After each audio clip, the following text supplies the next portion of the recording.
xamee danay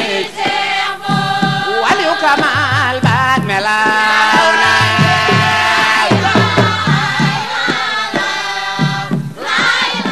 أعوذ بالله من الشيطان الرجيم بسم الله الرحمن الرحيم والصلاة والسلام على أشرف الأنبياء والمرسلين سيدنا ومولانا محمد بن عبد الله وعلى آله الأخيار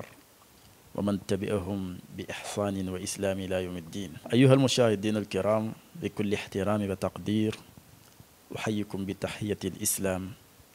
ألا وهي السلام عليكم ورحمة الله تعالى وبركاته. باسم الخليفة العام للطريقة القادرية فضيلة الشيخ البكاي ابن الشيخ البكاي ابن الشيخ أبي محمد الكنتي bokki ñuy seetaan à travers seen chaîne bi di Ndiassane TV ci réew mi ak bitim réew ni ngi leen di nuyu kenn ku ne di la jox sa wàccuwaay bi la sunu borom subhanahu wa taala jox. ñu toog fii tey ci Ndiassane di ëtt Cheikh Abi Mouhamad Kunta fas yéene waxtaan ak yéen ci ay tomb yi jëm ci gàmmu Ndiassane incha allahu taala ren war a nekk téeméer ak fanweer ak juróom-ñetteelu édition di 138e édition ñu koy màggal fii ci Ndiassane di ko màggal comme ni nga xam ne lañ ko yàlla maye woon ci taw féexam ñu ànd ko ak xalifa bi ak njabootam ay rakkam màggal ko incha allahu taala ren itam noonu lañ ko fas yéene màggalewaat di le 25 incha allah. lu ko jiitu sëriñ bi lenn ci njabootam am xalaat bu rafet bu leen dikkaloon ñu mën cee tudd Cheikh Ahmed Tidiane Aydara xalaatoon xalaat bu rafet ni nanu lay taayee gàmmu gi benn nadwa muy symposium di benn jotaay boo xam ni dañu fay daje ngir waxtaane Cheikh bu Mouhamad Kunta dundam jàngaleem ak jeexital gi mu am ci askan wi muy nadwatun an xayaati Cheikh Abi Mouhamad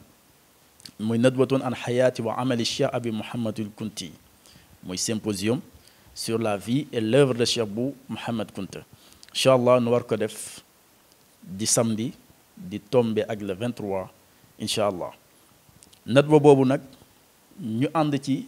ak comité scientifique ak cellule de communication bi ñu di ko coordonné boobu ak léegi ay boroom xam-xam yu wuute war a daje nag waxtaane ay panel lu jiitu ci panel yooyu ñu tànn benn thème muy le rôle des Kunta dans l'expansion de l'islam au Sénégal et à travers l'Afrique mooy rôle ahlu kunti yu ci tasaare l'islam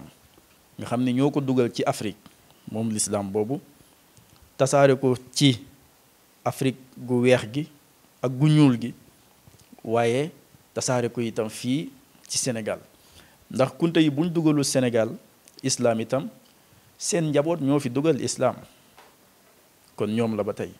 buñ ko fi tasaarewul itam ci lu njëkk ñu fi ñëw seen njaboot ñoom ñoo ko fi njëkk tasaare tabarakallah loolu dinañ ko yaatal ci panel bu njëkk bi ki ñu ciy àndal mooy docteur El Hadj Ibrahima Thiam di borom xam-xam bu ràññeeku ci réew mi ci ay conférence yu bari yoo xam ne mi ngi koy def di borom xam-xam ak oustaz Sidi Ali Kunta mu Serigne Mohamed Abdallah di boroomi xam-xam itam bu ñëpp ràññee. deuxième panel bi ñu ciy ànd ak ki nga xam ni mooy professeur Jim Dramé di universitaire nekk ca IFAN thème bi mi waxtaane mooy le rôle des Kunta dans l'expansion du savoir et de la tariqa qadriya au Sénégal et en Afrique rôle bi ñu joué ñoom ahlu kunti yi ci tasaare l'islam ci tasaare tariqa bi ci tasaare tariqatul qadr la fii nga xam ni moom mooy ci Afrique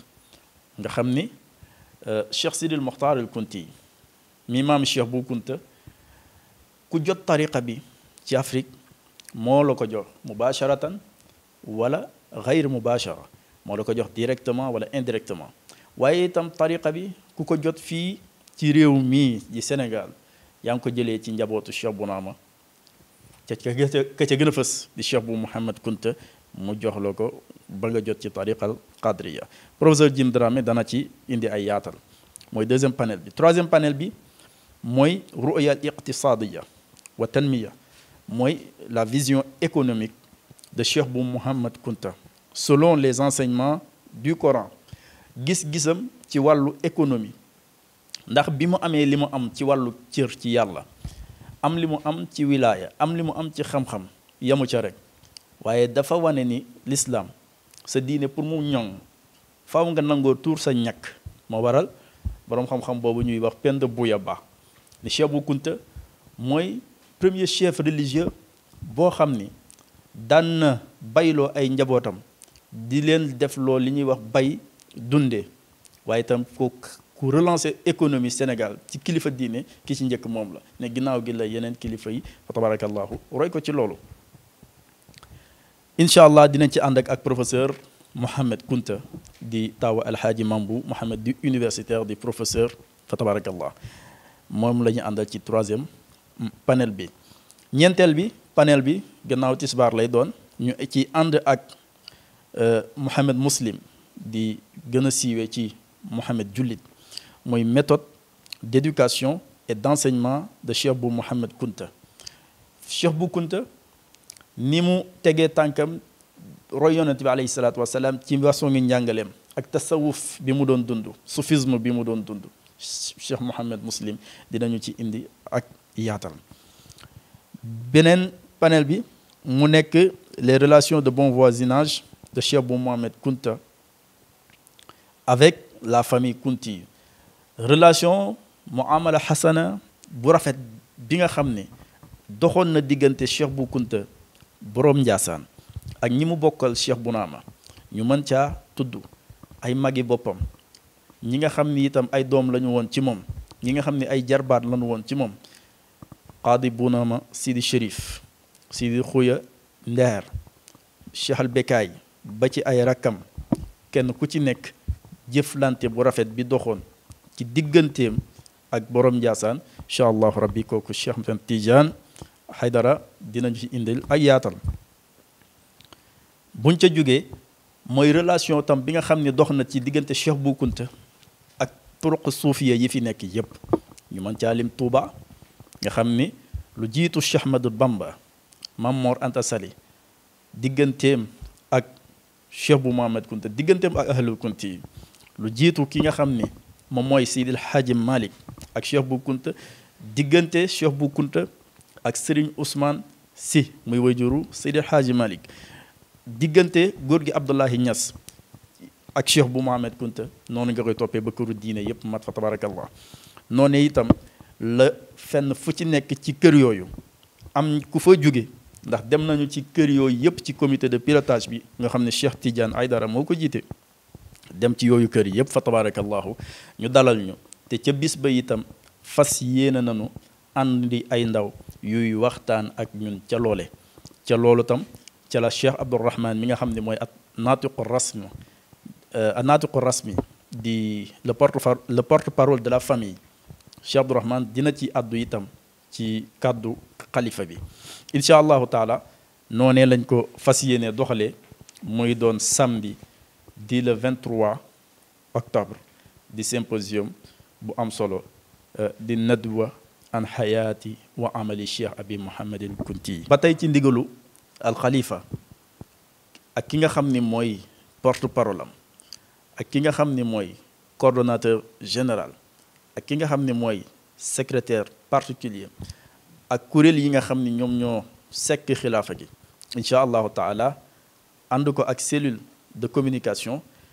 ak comité d'organisation dinañu organiser cérémonie officielle u gàmmu gi incha allahu taala ci résidence du xalif